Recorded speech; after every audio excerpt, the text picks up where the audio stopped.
Today I'd like to talk a little bit about Guardala mouthpieces. We have a couple of Michael Brecker IIs here. This is a vintage handmade Fatboy model tenor Michael Brecker II mouthpiece. And this is a newer, recently made Michael Brecker II mouthpiece through the Woodwind and Brasswind company. It's one of their LT models, which is all CNC made. I'm going to start off with some history and then compare the two.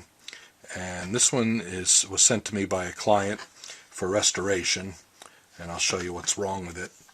It's pretty good, but it's got some years of wear on it. First off, the history of Guardala is, I don't have all the details, but just some highlights from an interview they gave to the Music Trades magazine back in 1992. In this interview, I got this off the web years ago, and I don't even know if it's still available.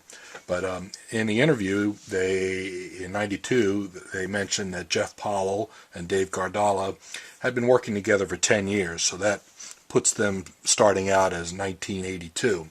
I know when Guardala got started, he was hot rodding Link mouthpieces for a while, and before he came out with his own line. In this interview, they talk about how they pioneered the use of CNC machinery to make their mouthpieces, and they did. They were the first to use it. And they're not 100% CNC machined.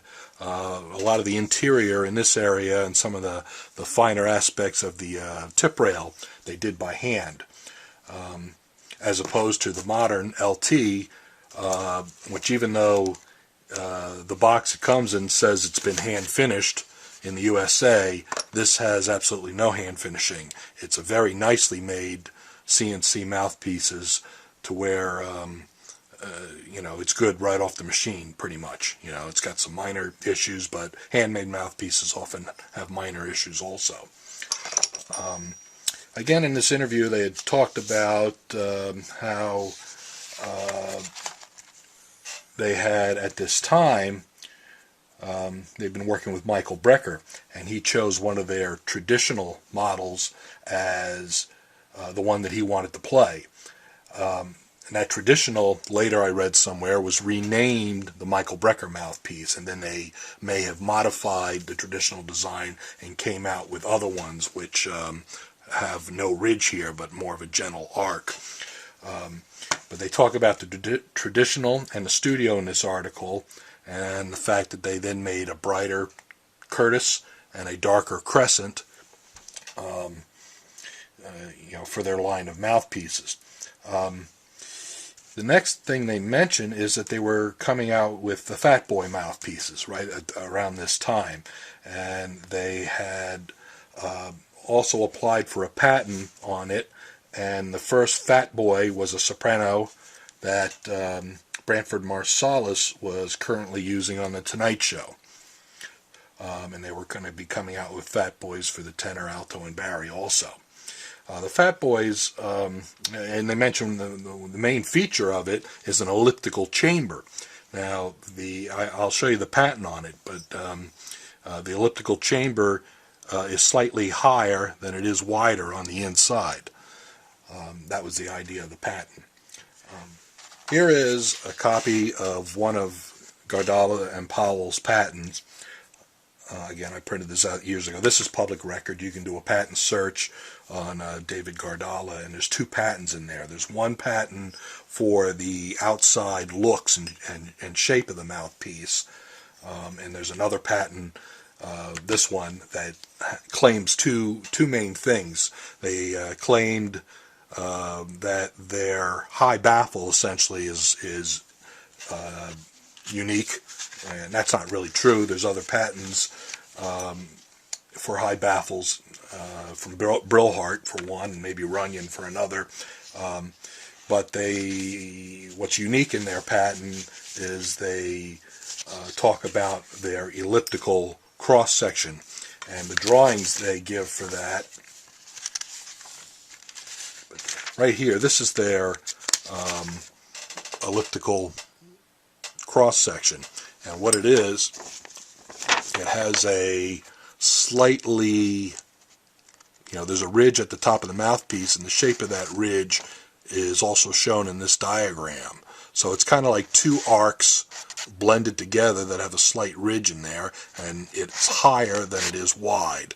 They don't mention the details of the dimensions in the patent. They also patented the high baffle here. They didn't call it that in the patent, but they call it a small cross-sectional area there. And the prior art they were showing, this shows kind of a very low baffle mouthpiece here with a round, circular cross-section.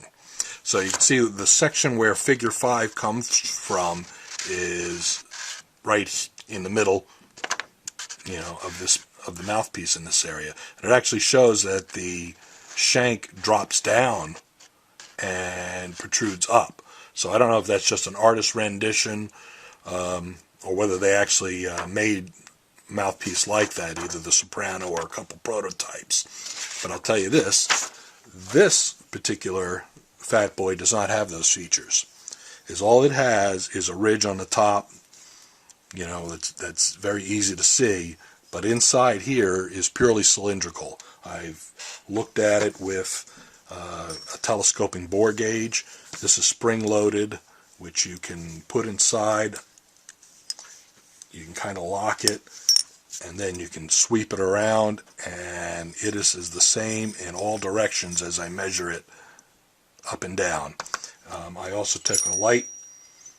You can get a light and kind of shine it down this bore here and try to take a look, and you can see there's no light that's reflecting off any kind of ridge on the top of this mouthpiece. So if they did make some prototypes in tenor, I think they dropped it because it was probably a pain to do that kind of work, and there may not have been much benefit. So then what I did is I looked at a bunch of body measurements between these two mouthpieces,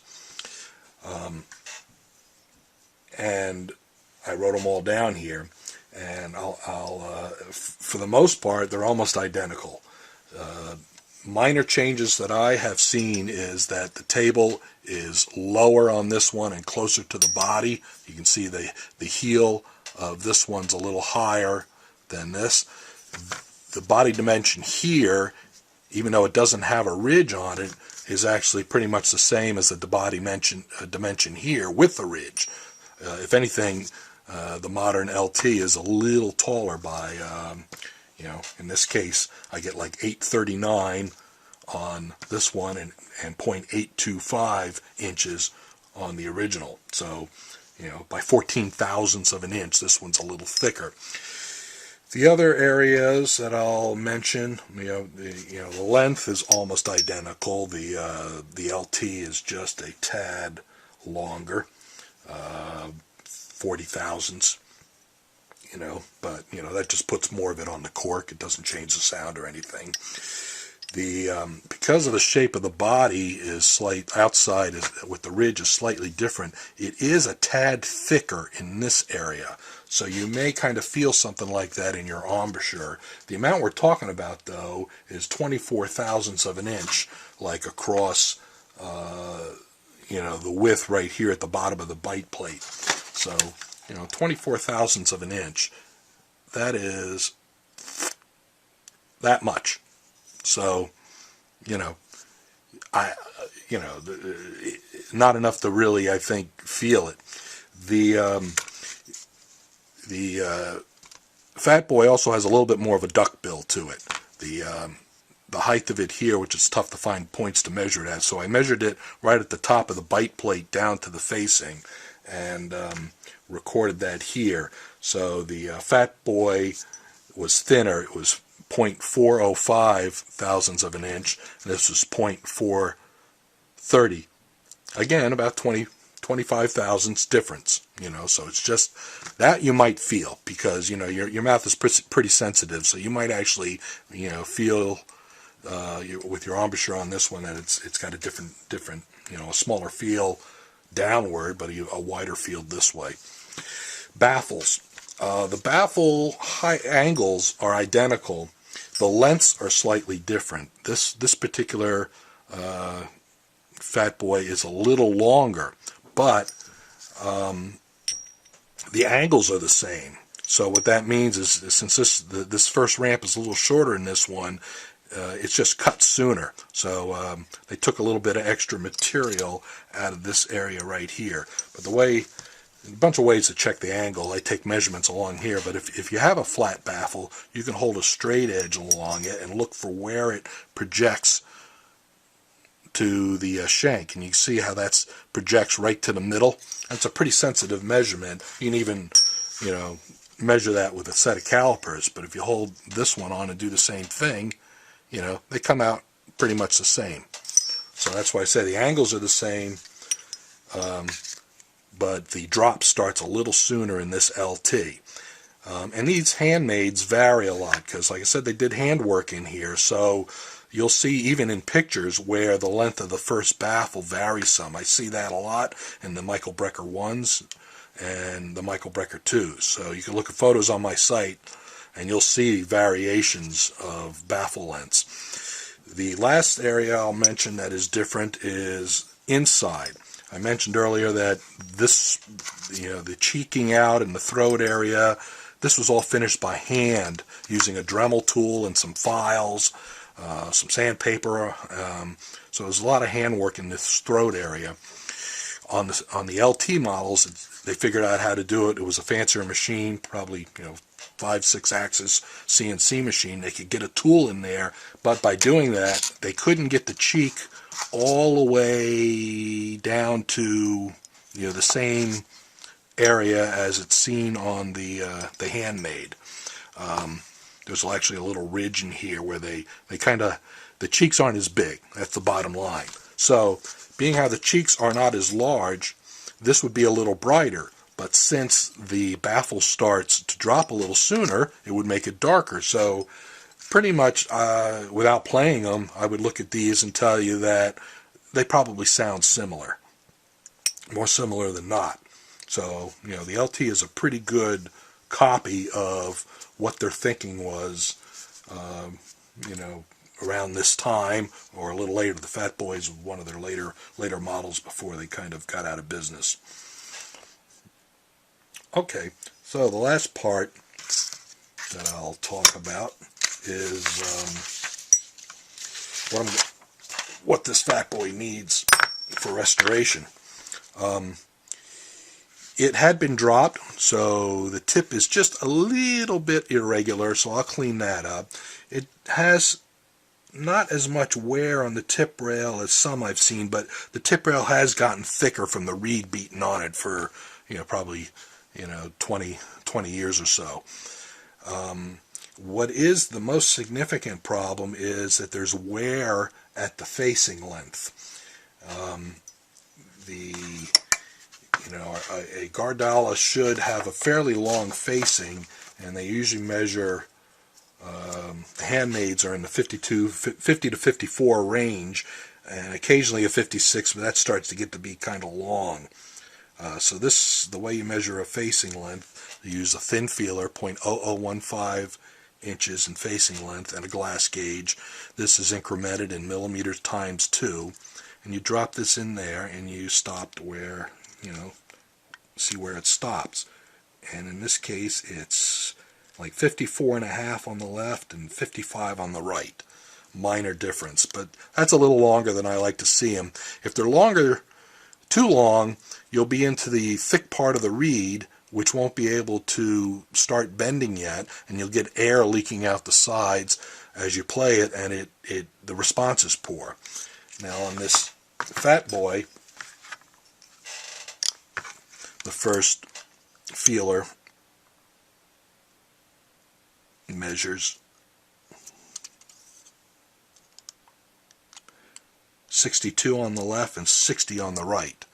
And it wasn't set up that way when it was new. So I was pointing in this area, but it's this whole area here that has some wear on it. And that could be from chafing from the reed, just laying it down and the way you pick it up over years. It could be chafing from sliding a ligature on there. without a reed when you store it. You know, a lot of different reasons, but it's not uncommon for me to see that the measurement of this first feeler falls back down a little lower than it should. The second feeler was okay, so it's not like the whole facing was made long. You know, the second feeler, which is 0.005 inches, 5 thousandths as they call, that measures a 46. And then over on this one,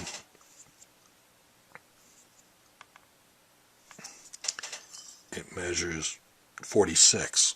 So there you have it. You know, I can show you that graphically, but I'll just do it right here. So to fix that, you know, the table is also got a slight convexness to it. It's a little high spot here.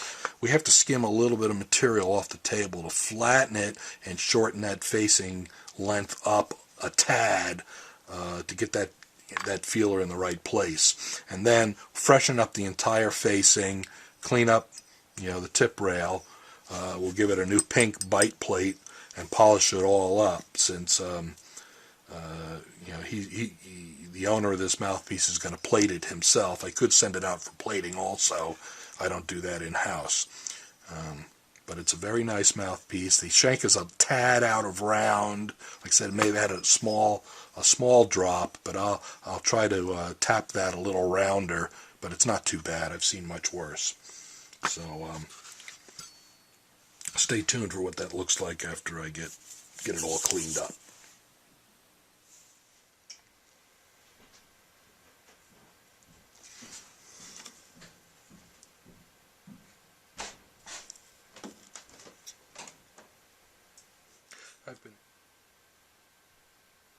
Sometimes you can wait until it gets partially.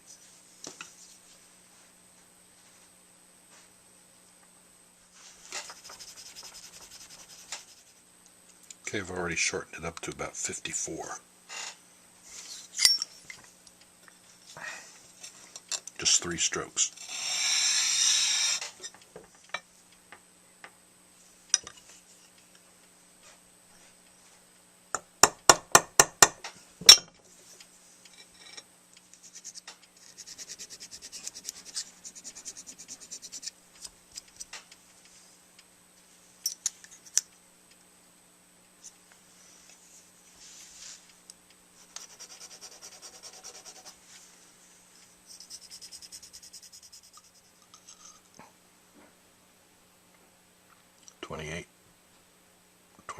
.1.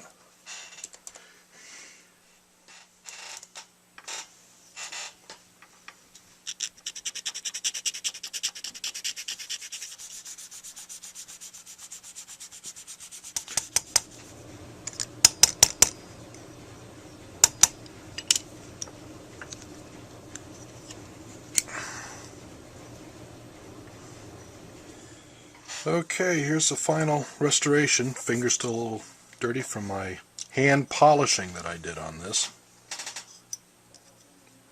A new bite plate. It's all pretty much ready to be cleaned and replated if the client desires that. I didn't do any work on the baffles. There's still the original plating left on that. The plater can strip that off and replate it. You can see the tip rails are all nice and clean and uniform. The facing curve is ultra precise now. I spent a lot of time on that.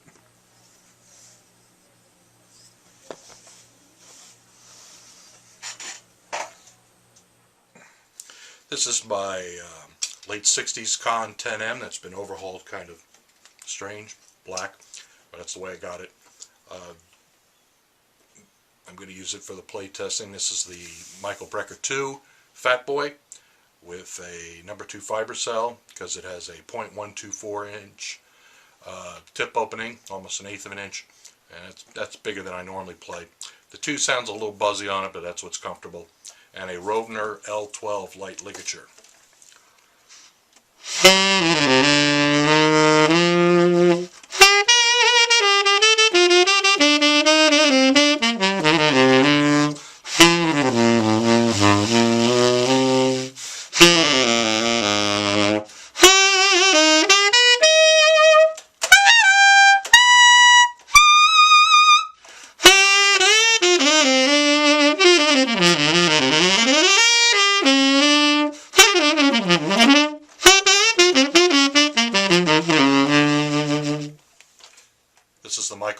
2 LT from Woodwind and Brasswind, stock facing, tip opening .116.